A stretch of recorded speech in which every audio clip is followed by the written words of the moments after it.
What's going on? This is Ryan with Automatic Comics. And up next, we're going to be doing an auction recap for the first week of the Comiclink featured auction. This is their big auction with all the really cool books that are in it.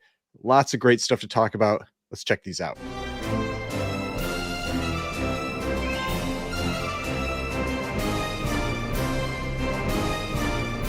Right. So before we get started, please remember to hit that like button and hit the subscribe button if you'd like to see more content like this. So I've been doing quite a few auction recap videos recently because there are a bunch of big auctions that have been going on. They just happen to all fall at very similar times. It doesn't always work out that way, but these ones did. We had the big signature heritage auction. Then we've got this Comic Link featured auction. And then next week we have the Comic Connect, like their big auction that they have about once every 6 to 8 weeks. So this is the Comiclink auction. This is what's called their featured auction. You can see it on the screen here. This is their featured auction, their fall featured auction. And this is one of these auctions where they have a lot of the really big books. They have what are called their focused auctions, which don't tend to be the bigger books. It's kind of more like the weekly heritage auctions. Then they have these featured ones that have the big stuff like the heritage signature or platinum auctions. And this was the end of the first week of it. It goes on to, you can see down here, goes on to next week as well. But this first week generally has the biggest stuff. A lot of the coolest books come up for sale. So I just picked out a number of books that I thought were real interesting, ones that would be fun to talk about. I have not priced them before this or anything like that, but I have seen a number of them come up for sale and watch them sell. And so I've got a little bit of idea about them, but I thought it would just be fun to walk through these books and see how they performed. So the first one, big book here. This is Amazing Spider-Man number 3, first appearance of Doc Ock in a 9.6. Just an absurd grade. So this is an example of this type of stuff that you see in these auctions, these really big, expensive books. And yeah, I mean, just an incredible copy of this book. It does have a little bit of a misrap, if you want to hit it for something, but an incredible copy of this book. And it went for $58,000.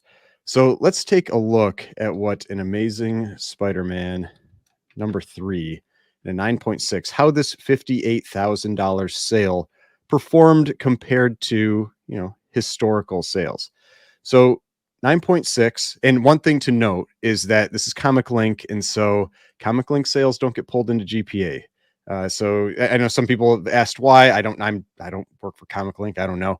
I've heard it has something to do with, needing to provide the like the CGC serial numbers or something like that, and they don't, and whatever. But their sales do not end up in GPA. But you can see the last sale for 9.6 for Amazing Spider-Man number 3 was $55,200 earlier this year. There was an incredibly high sale in the comic boom of $144,000. So that's where you can see that big outlier in the comic boom. Prior to that, this book, I mean, for the last like 2 decades almost, it seems like it's been going for around $40,000 to $55,000. And so this was pretty much right in line with that, a $58,000 sale, right in line. And it kind of shows like this isn't necessarily the best investment book. It seems to hold its value really well. But this book in 2007 sold for $57,000. It just sold for 58. And so, yeah, it had that big jump in the comic boom, but this book in a 9.6 has been extremely flat over the last 20 years. So just, something to always think about with some of these, that higher grade isn't always better when it comes to the long-term value of the book, because one of the issues you'll run into is that it starts to compete with a lot of other big books that somebody could own. And even rich people have limits. Even the people that are spending 50, 100,000, that kind of stuff on these, everybody has limits at some point.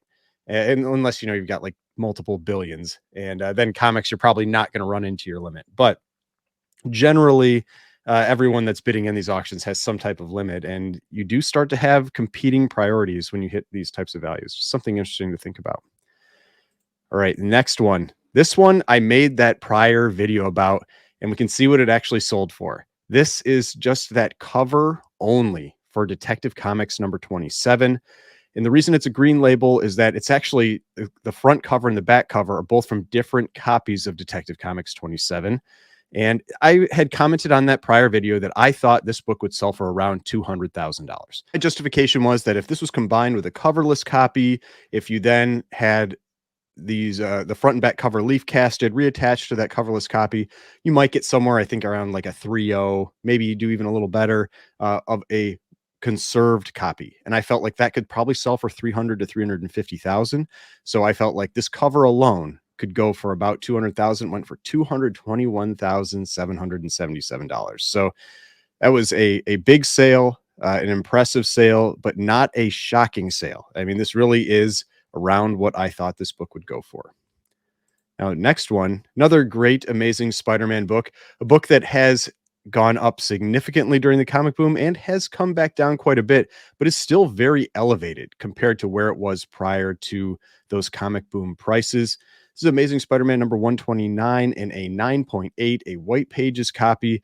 First appearance of the Punisher. You can see here, pretty nice copy, relatively good centering. So what I mean there is that you can see along the spine, it actually has, it's really square along the spine, but you do see it's a little off on the top. And that's where that Marvel Comics group, you can see it's a little thicker on this side than this side. So that's just a visual appeal thing, but this is a pretty good. It's a pretty good visually appealing copy for a 9.8. If we take a look at Amazing Spider-Man number 129 to see how that sale compares, we've got this one went for 27,751. If we go down to a 9.8, last sale on GPA 31,200. So it is down from there. But I mean, look at where this book was prior to the comic boom. This was a $10,000 to $14,000 book. I mean, you could see the lows around, 9,000 to 10,000, highs in the 14 to 16,000. Then we had these, really big highs during the comic boom. You can see those spikes in prices here, up to 43,000, 57,000. The low this year was 23. So not the low of the year. I mean, pretty solid sale. And when you look at these prices compared to where it's been, I'd be nervous about this book right now. I mean, we've seen so many other books correct back down to these prices that they were at or near them. At least like if you considered how this book has maybe changed in price over the last 10 years and you extrapolate that up, you might think that maybe this book should be at, I don't know, probably 17,000, 18,000 at the upper end, but still going for 27,000. I mean, this was a really strong sale, in my opinion. I mean, yeah, the last sale here was 31,200. We've had multiple $30,000 sales, but I mean, this is really right in line, and I'm surprised how well this book has been holding up. I wouldn't be shocked if it somehow, starts trending down again, but so far, I mean, this whole year, it's been really, really consistent in this, low sale 25,200, or low sale 23 here, and then hovering really around 30. So Amazing Spider-Man 129 in the high grades, holding up surprisingly well. All right, next book. There were a number of early Action Comics, and so I thought I would just call out one of them because this was such an impressive sale. Action Comics number 15 in a 7.5 has one of these CVA exceptional stickers on it. I mean, pretty cool underwater Superman submarine cover. I mean, in a 7.5 from 1939. I mean, there are not many books that are from these runs that go back into the 30s. And so cool book, 1939, 7.5, went for 37,205. I don't even know if there are any type of reasonable comps, but I mean, it felt like a really strong sale to me. So Action Comics, make sure I got that right. Number 15 in a 7.5. I mean, the highest sale on record is a 7.0 Billy Wright pedigree. Let's take a look at where 7.5 stands. So here's the 7.5 on the CGC census. There are 3 copies higher. So it's the 4th highest copy. And I mean, fifth Superman cover, 37,205. I mean, a new record overall for the book. I mean, a half grade higher, going for 9,000 more than a few years ago. That's a strong sale. I mean, hate on Superman and Action Comics and whatever else all you want, but that is a strong sale for early DC Superman. Really cool cover, and I think that was a really solid sale. I probably would have thought maybe somewhere around 32 to 35, because I mean, this is peak comic boom. You don't know if it's really going to hold up, but it showed that it did. That was a solid sale for that book. All right, next one. Now, I've got a series of 3 books here. These are 3 9.9s that sold. Now, there were a number of 9.9s in this auction, but I picked out the 3 that I thought were kind of like the biggest ones. And so the first one here was Walking Dead #1, one of the most famous modern keys. And a 9.9 is a pretty incredible grade, even for a modern book. $14,001. I don't even know if there's if there is a prior 9.9 sale. We'll have to see. Oh, that is not the correct one. So let's see. So we need Image Comics. So in a 9.9, yes, this book has sold in the past. In March of 2022, sold for $13,999. Peak sale in 2018 of $20,000. This book looks like it's generally been selling for the last decade between around, most often around $10,000 to $15,000. This sale, 14,001, right in line. So that seems pretty reasonable. I mean, almost exactly what it sold for in 2022, down from the comic boom prices and 2018, like when you're in like peak Walking Dead, the TV show time period. So again, another book that has held up pretty well. I think that sale is a pretty solid sale for this book. Now, the next one, I talked a little bit about this one during the video that I did about the Detective Comics cover. This is DC Comics Presents number 26, 9.9. Looks like highest graded one of 2. So there must be 2 9.9s out there. Went for $30,000. This book in a 9.8, there was no prior 9.9 sale. I remember checking that. And a 9.8 goes for around $1,000. And I had estimated it would sell for around 20,000. Often that's what you see with older 9.8s. Versus 9.9s. They go for around 20x. This went for 30x. So, I mean, it's tough to predict. I mean, it goes for, it's one of these cases where it kind of goes for what it goes for. It's who's in there bidding and really wants that, that best copy out there. And I mean, $30,000, it's high. It's not shockingly high because I was thinking around 20, but still a really, again, just a strong sale. And this is one of the things that's been pretty impressive, at least in the higher end market. I've talked about this in prior videos as well, that the higher end market seems to be still very strong. Saw really strong sales in the Heritage Signature Auction. I continue to see solid sales here in this featured auction for Comiclink. It'll be interesting to see how the Comic Connect auction turns out because there's a lot of big books in that one too. But yeah, really strong sale for this one. Now, the last 9.9 that I was looking at was Dark Knight Returns #1. It's the single highest graded, which is surprising because it's a square bound book.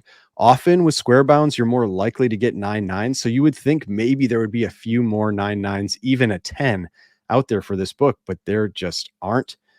I think a 9.9 has sold before for this one, but I don't remember for sure. So Dark Knight Returns #1. In a 9.9, 14 years ago, sold for $1,500. So that must have been the same copy because it says the single highest graded. So 14 years ago, sold for $1,500. Today, sold for $25,000. Not a bad return on your investment. About 15 times your money, 16 times your money for that one. So that turned out pretty good for whoever, picked this one up back in 2009, assuming it was the same buyer. Probably wasn't. It's probably changed hands a few times since then. But again, this one went for around 30x. I mean, the 9.8 going around 800 to 850 bucks. And then this one going for 25,000. I mean, that's also around 30x. I mean, that is a really strong, solid sale for this book. And I mean, again, yeah, just I was continuously impressed with the numbers that I was seeing out of this auction. That included this next one. which apparently not enough people watched my prior video where I'm giving warnings about this book. So this is Ultimate Fallout 4, the Drjevic variant, 9.8, first appearance of Miles Morales, the 1 in 25. I've talked about this book a lot. There was that recent eBay sale down around like 12,500.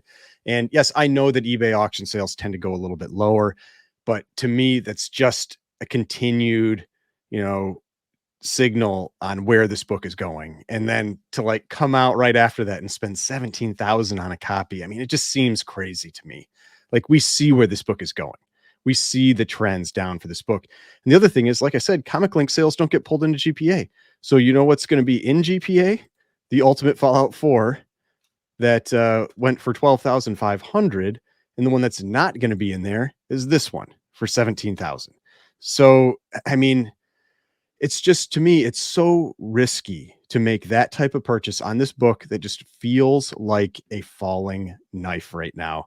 And so, I mean, yeah, you look at these prices, you look at what this book has been doing, and I would only be buying it at lower and lower prices. There's no way I would be taking the risk at buying at higher prices, looking at what this book appears to be doing. If you want to take that risk, it's fine. But to me, buying this book at this price, you're immediately at like $5,000 negative equity.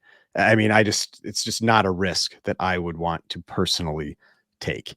But that's me. All right, next one. Jumping all the way back to the Golden Age. This was a huge sale. This is Suspense Comics number 11, one of the coolest LB Cole covers that's out there. It's LB Cole Devil Money cover. And I used to have a copy of this one. One of my favorite LB Cole covers, an 8.0 white pages copy. Before it got down to the last minute, this book was sitting at like 17,000. And I thought that was high. I was like, oh man, this thing's gonna go for 17,000. That's a huge number. And then it went up even higher. Ended up selling for $25,250. I mean, this is where we can see what this book has done. I mean, it doesn't come up for sale on these type of grades very often, so I totally get that. We had the huge Promise Collection sale in June of this year. It sold a second time for $147,000. This is an example of one of the ones that actually sold for more the second time it came around. But I mean, look at this. Back in 2003, this book was $1,840. So 20 years later, it's gone up, what, about 15x. But an 8.5 just 3 years ago went for 14,000. A 7.5 4 years ago went for 3,800, and an 8.0 here going for $25,000. That is a big, big sale for this book. And again, just showing the strength of that higher end market, especially, you know, Golden Age, pre-code horror style covers too. LB Cole, who's been super hot again recently. I mean, this was a strong sale.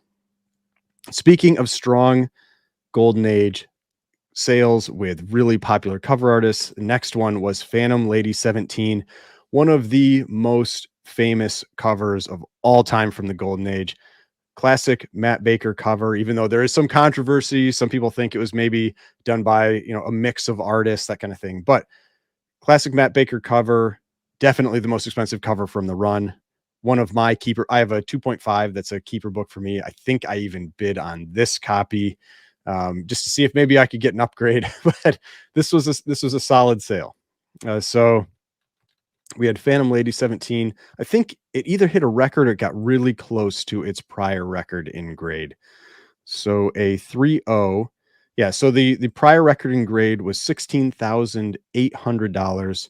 This one went for $16,438. So, I mean, just a couple percent away from that record. So that's what I call a confirmation sale.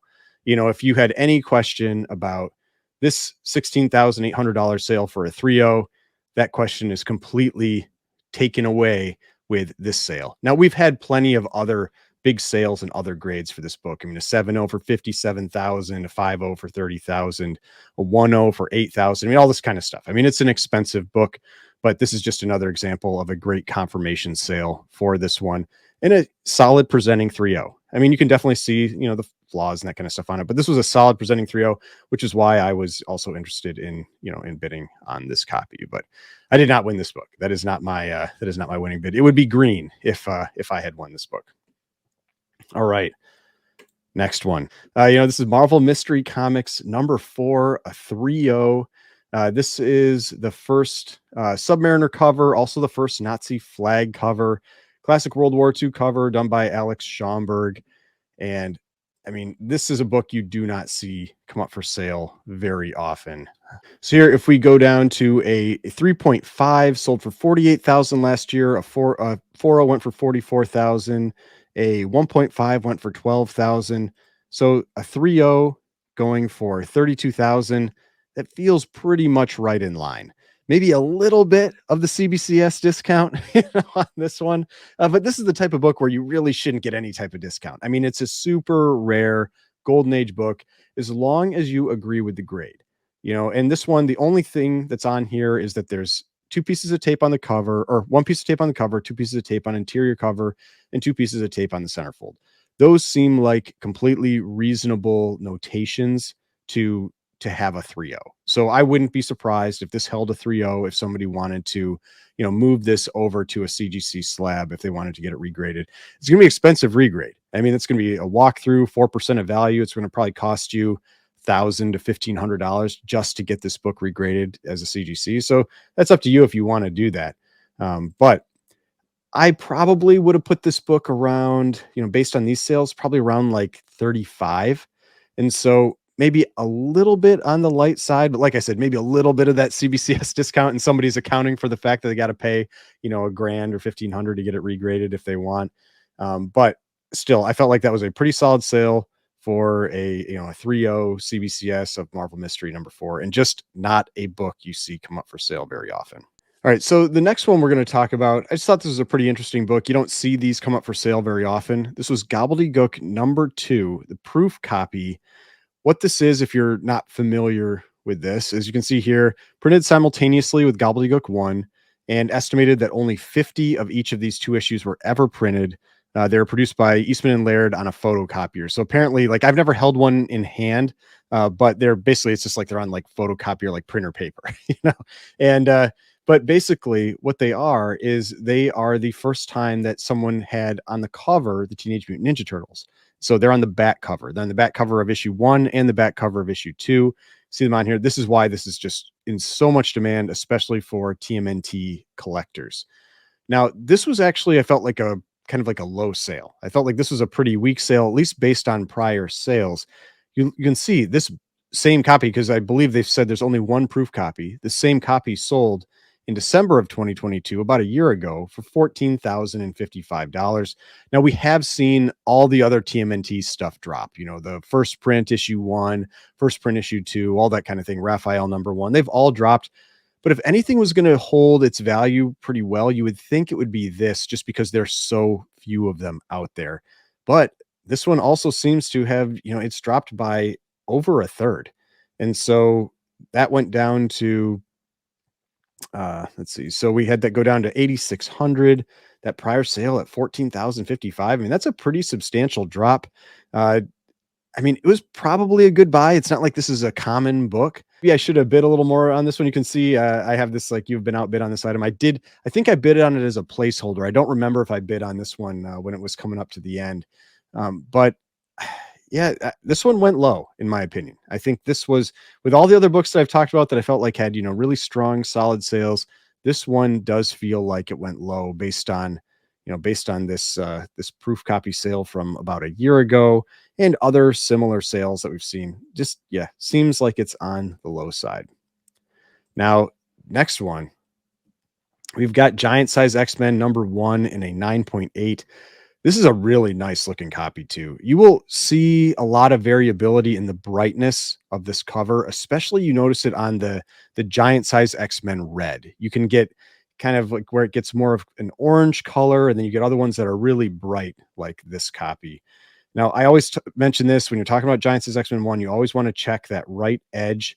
A lot of times inside these CGC cases, that right edge takes some damage. There's just something about these cases that they do not handle this book well. And you often get these little folds and bends on the edge of the book. But this one looks really good. And it sold for $24,350. That feels a little low, but let's take a look. So we've got Giant Size X-Men #1. And this book in a 9.8, yeah, so the last sale, I think that was in the Heritage Auction, 25,200 just in November. And so then we had this one go for 24,350. So, I mean, pretty close, but it would be the low for the year. Granted, it's not going to get pulled into GPA, but that would be the low for the year. Still up a lot from where this book was prior to the comic boom. So this one, similar to Amazing Spider-Man #129, I would be cautious about this book. It does really look like it's still trending down. It doesn't look like this book has leveled off in any way. So I would not be surprised if we continue to see the prices of this book drop. I don't know exactly where it's going to get down to. I mean, based on these prior sales and kind of like how it's trended in the past, maybe 15 to 18,000, somewhere in that range. But I would be pretty hesitant about picking up this book at this time. It just feels like it's still trending down right now. Now, because I picked this one, there was also a Foom #10 in a 9.8. I actually had one of these that I got in an unboxing video recently that I got back from CGC. I'd sent it in to get graded. And there are not many of these in a 9.8. If you're not familiar with this, this is one of these kind of like controversial type books. You can see on here, new X-Men cover article in centerfold, predates Giant Size X-Men 1 and X-Men 94. And every time I show this book, I always have people comment that, oh, it didn't. There's a lot of people that have gone and tried to look at the history of when these different books were printed, and they largely claim that this came after Giant Size X-Men 1. But this is what's on the label, and so it is why it is often a point of contention. But let's take a look at that, because that also feels like it's dropped pretty significantly. Now, a 9.8 of this book does not sell nearly as often as a 9.8 of Giant Size X-Men 1. There's a lot less copies of this out there. So you can see the last time a 9.8 sold was in April of 2022, a year and a half ago. Went for 33,600. A big jump from 2015. In 2015, a 9.8 went for $800. Jumped to 33,600 in 2022.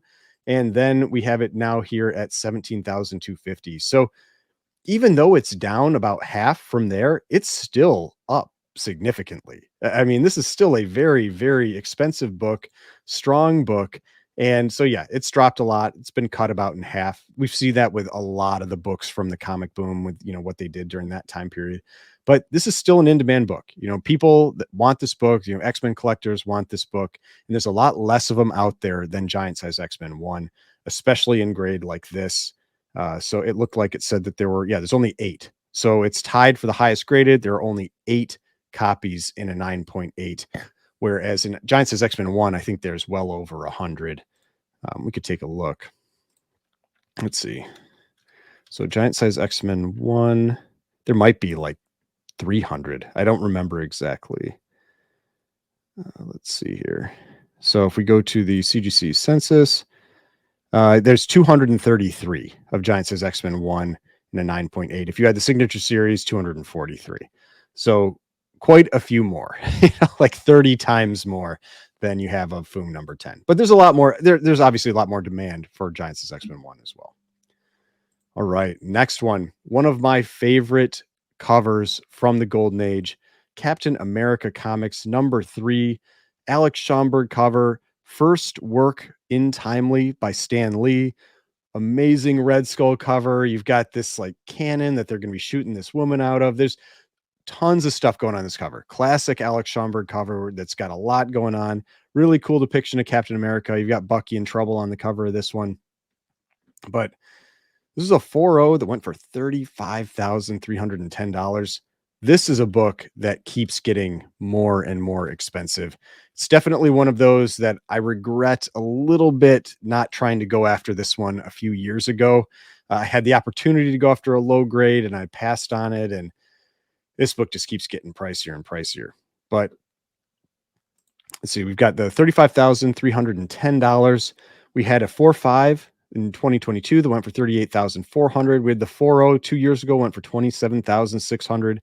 So this one is just gradually climbing up. Again, the sale is not going to get pulled into GPA, so we will not see that sale here. But I have seen a few copies of this one sell. We had this really high sale on Comic Connect of a point 0.5 that was missing the centerfold for 15,653. We saw that one sell when Mickey, Drew, and I were doing kind of like the live commentary on that auction. That was a really, really big sale for a point 0.5. But I mean, yeah, this book, it's getting in that realm of about $10,000 a point, at least in the lower grades. It gets a little cheaper as you get into the mid grades and then gets expensive again. You can see an 8.0 for 90,000 as you move higher and higher in, the upper grades. But yeah, I mean, it is one of the coolest Captain America covers that's out there, and definitely one that I would love to be able to own a copy of this book someday. Now, next one, I've talked about Fantastic Four number 48 a couple times. Its prices seem to be just continuing to drop. This is a 9.0. It's got that little CVA sticker, which is supposed to imply that it presents nice for its grade. But it is a nice looking book, but I mean, it's a 9.0. I expect it to be a nice looking book. Went for $7,113. Let's check out how that did versus, other sales recently. I don't know how often a 9.0 comes up for sale, but that is one of the things with Fantastic Four 48. There was a warehouse find of this book specifically, so there are a lot of high grade copies. It's why Fantastic Four 49 in a 9.8 actually sells for a lot more than Fantastic Four 48, even though in lower grades 48 sells for more. So, but in a 9.0, oh yeah, so we can see it. That looks like it was a pretty big drop because this is 7,113. And just in September of this year, we had a $9,400 sale, but the low for the year was 6,468. So if we look at these sales, yeah, I mean, I probably would have priced this book around 7,500 based on this low sale. Then this one that seems like a bit of an outlier on the high side compared to the prior. So I probably would have priced it around 7,500. That seems, I mean, look how low the 8.5 has dropped. 32.40. I think I talked about that in that prior video. 32.40 for the 8.5. That was a really low sale in my opinion. But I probably would have had this 9.0 at about 7,500. Went for 7,113. So a little bit of a disappointment. Yeah, I mean, this is one that it's tough to say. I mean, I think it still has some room to drop. Uh, some of these books, they really are driven by how the properties are perceived in the movies, what people's concerns are with how, with Marvel movies moving forward, all this kind of stuff. The concerns with, how they're going to be depicting Silver Surfer. There's all kinds of things, and this can all affect the values of these books, whether you want them to or not. Whether you think that shouldn't have an effect on the value, it does. And I would continue to be cautious around this book. I mean, I just keep going back to what was it going for prior to the comic boom? Prior to the comic boom, 2019, this book was going for, looks like around 6,000. Yeah, I mean, 7,000 then doesn't seem too out of line. It really doesn't. I'm nervous about these ones right now. So I would probably want to wait at least and see if things level off a bit, maybe even start turning up. But in reality, like 7,000 seems like a pretty good price for this book, especially, I mean, it's a good looking copy, really deep colors and everything. I think that's a reasonable price. I'm backtracking a little bit after I think about this and after I look at what this book was going for back in, prior to the comic boom. Yeah, I mean, we had this spike here. That was when Marvel reacquired Fantastic Four, the rights for the movies and everything. But that's what I feel like that's the new baseline. So yeah, I mean, I think 7,000 seems pretty reasonable. Now, this one I wanted to talk about because you do not see a PGX very often in these sales. This is a Fantastic Four number 1, PGX 7.5. So I was curious. I have not checked yet. I was curious how this one would hold up in price compared to, say, a CGC. So if we look at Fantastic Four number 1, and I have not checked this yet, so I have no idea. The 7.5. So the last sale, I mean, this was over a year ago. This book has corrected quite a bit since then, was $88,551. And you can see a 8.5 has come down since then to 117,000 in June. We have a 6.5 at 42,000. I mean, a 7.5 probably, like CGC would probably go for like 60. I would guess maybe 60. This went for 37,800. So what would 37,800 be? That would be somewhere between a 6 and a 6.5, probably. I wouldn't be surprised, pretty easily you expect a 6.5. So if you think, let's see if they have a back cover. They do, because that's one of the things. Comiclink doesn't always provide pictures of the back cover. But if you think that this could get a 6.5 or better, this was a very good buy. It's a pretty good looking book. I mean, it really is. This is a pretty good looking book. And you will find that sometimes you can actually get higher grades with PGX. It's not always that you get a lower grade. It's the risk is that they don't, or at least historically, they haven't been able to detect restoration as well. And so you have the risk that maybe there's some restoration on there that CGC or CBCS ends up catching that they missed. There is also that history that they overgrade a little bit. But I have seen books where people have cracked out a PGX and gotten a higher grade, from CGC. So it's not always the case. This is a pretty good looking book. You can see there's definitely some kind of like yellowing to the cover. I mean, it's a creamed off white pages. It's definitely some yellowing to the cover, but I mean, I wouldn't be shocked if this thing got a, let's see. It's a good looking book. I mean, maybe a little bit of something going on down here. I wouldn't be shocked if this thing held a 7.5. I wouldn't be shocked if it got like an 8. I mean, this could have been like one of the buys of the auction. Like this, I would really love to know who ends up with this and what this, if they ended up cracking it out and what they end up getting, because this seems like maybe this was a really, really good buy. This is a good looking book. As long as there's no restoration, as long as there isn't anything like missing on the interior or something like that, this is a good looking book. I mean, it's a gamble. It's always that gamble, but man, maybe I should have gone after this one a little more. I didn't pay too close of attention to it, but I would not be surprised if this book retained a 7.5 and maybe even did better. Maybe even got an 8. Like that is a solid looking book. So, all right. I mean, PGX, this, like I'm saying it here, this may have been the buy, of the entire auction. It's Fantastic Four #1, PGX 7.5. If you watch this channel and you were the person that bought this book and you're planning to send it in to CGC, let me know. I would love to know how this book turns out. All right. Next one, jumping back to the Golden Age. This was a really solid sale. It wasn't the high. I believe this was a little lower than the prior high, but this was a good confirmation sale. This is Famous Funnies number 213, Frank Frazetta cover. Frank Frazetta did issues 209 through 216 of the Famous Funnies run. They are all very expensive. This is the most expensive of them. You can see an 8.0 went for 17,475. I definitely made an attempt at this one, but I got outbid. I don't remember exactly what I bid, but I was pretty high. So I was definitely making a run at this book. But it's a good looking copy, and you do not see high grade copies of that book really hardly ever. And the colors were just incredible on it. I mean, look at how deep these purples and everything are on this cover.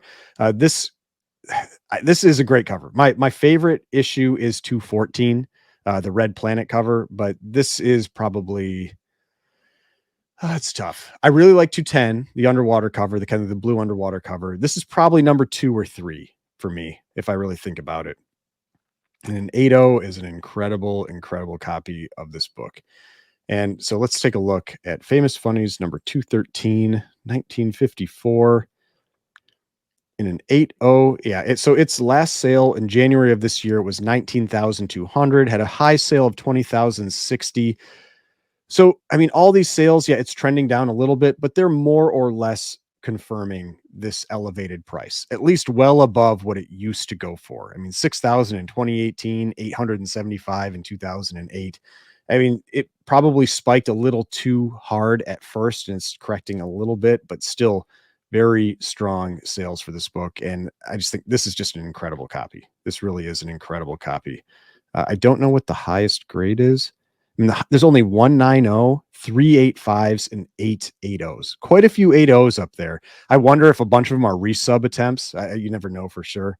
But yeah, I mean, just an incredible presenting copy of this book. All right, we've got 3 left. First one, I just thought I'd talk about this one because it's such a high grade copy. Detective Comics number 359, first appearance of Batgirl in a 9.6. Another one of those covers that I love the look of this cover. The purple kind of haloing around Batgirl I think looks really cool. And this is a tough book in high grade. This book in a 9.8 was actually one of the first books that really I remember catching my attention during the start of the comic boom. There was a 9.8 that sold for like $90,000. We'll be able to see it here, I'm sure. I think it was like $90,000. So let's see. So 9.8. Oh no, even more. $132,000 in January of 2021. And so that was right around when the comic boom was starting. It really kicked off heavily in like April, but I remember seeing this sale, and I think maybe the $90,000 sale was like a 9.8 of issue of Batman 181, that first Poison Ivy. So $132,000. I just remember seeing that and just being like, wow, that is a monster sale for that book. It looks like we did have a 9.6 about a year ago for 78,000. This one went for 31,000. This book has corrected significantly. so, so let's take a look at that. But I mean, again, it's one of those. It's like look at where it was prior. So prior to the comic boom, I mean, it hasn't sold, it doesn't sell very often, but 2017, it was a $14,000 book. 2014, a $7,000 book. Then you had these huge jumps, 66,000 and 78,000. Now it's dropped back down to 31,000. That's probably about where it should be. I mean, if you look at what the trend is generally for this book, every, maybe like 4 years, 5 years doubling.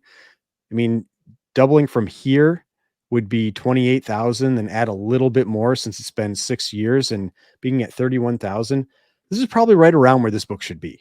I mean, yeah, it is down a lot from these peak sales, but given the history of the price trends for this book, I think that's probably a pretty reasonable price for this book to be at.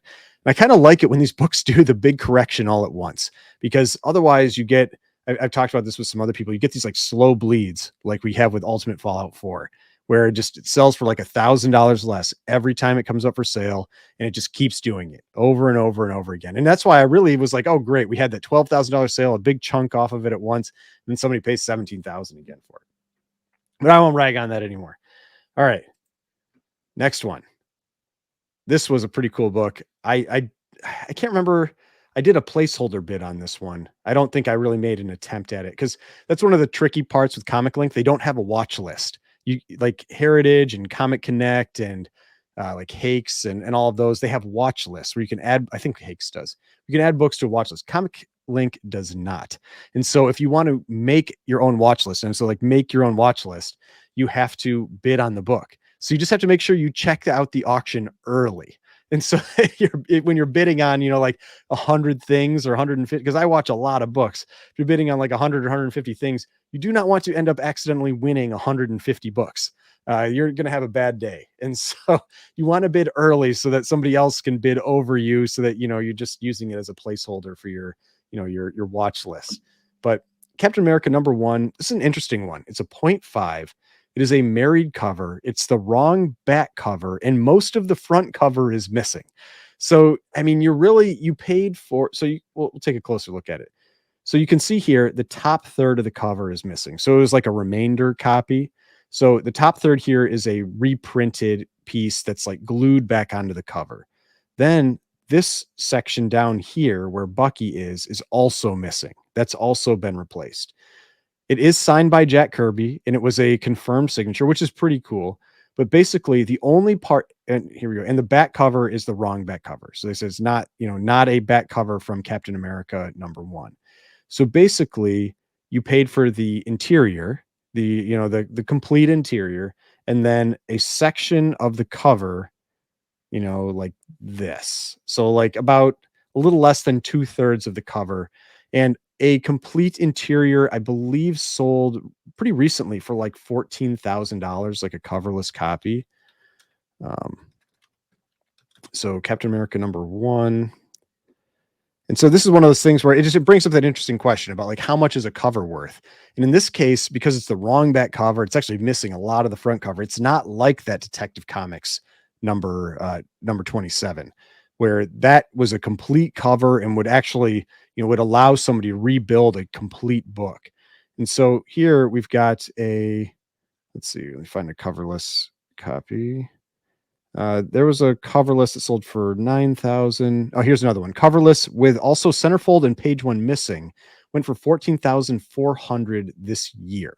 So this is a complete, if you first called it just a coverless copy, a complete coverless should be worth more than 14,000. Now it is a brittle page copy, so maybe that hurts a little bit.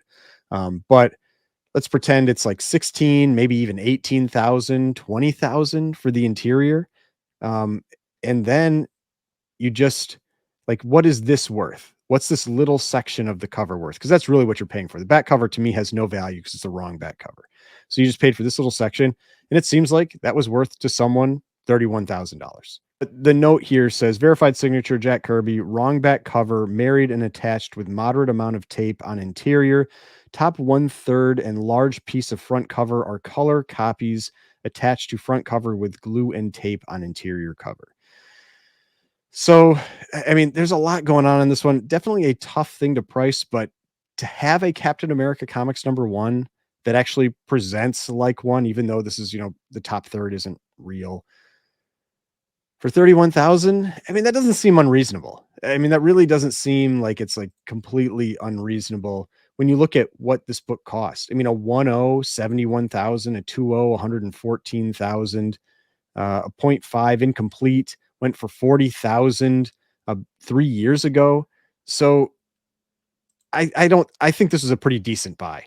I mean, if I had 30 grand and I, was like able to openly, freely spend that, and I wanted a cap one to be able to put on my shelf, I think that's a pretty reasonable option.